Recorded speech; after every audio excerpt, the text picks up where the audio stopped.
next section I'd like to tell you about are just to explain how file directories and paths work. The URL is essentially the address that you type in your web browser in order to find a particular website. So that's pretty standard, but understanding how they work is helpful when you're doing online research. In this particular case, the website that we're looking at here is the university website, so www.uas.alaska.edu. Now within the university website, they have created a special folder just for content that belongs to the Egan Library. So they put this in a folder called Library. And so if you went to uas.alaska.edu/library, you would get to the library's homepage. Now from our homepage, we have a separate breakdown for students, and if you wanted to go to that index page for students, you would go into the students folder, which is /students, and then if you wanted to go to the FAQ page for information for students, you would go to the actual HTML page, students_FAQ.html. Another way of looking at this, these are the actual folders.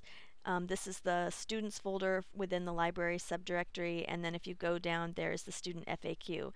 Now why this is important is that sometimes when you're trying to evaluate whether or not an article that you found from a web source is credible or not, you can look up in the URL and see, oh, this is from the New York Times, for example, and think that because it's from the New York Times, it's a credible source.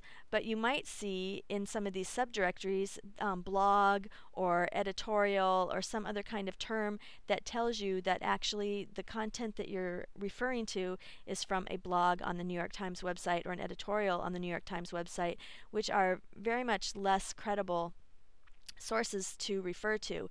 You also might see a folder for a specific date. So if the date of the information isn't listed on the website, you might see that it's in the folder for 1999 or 2000, and that often gives you clues that this content isn't current. So some of the criteria that we use for evaluating whether or not sources are credible can be determined just by looking at the URL.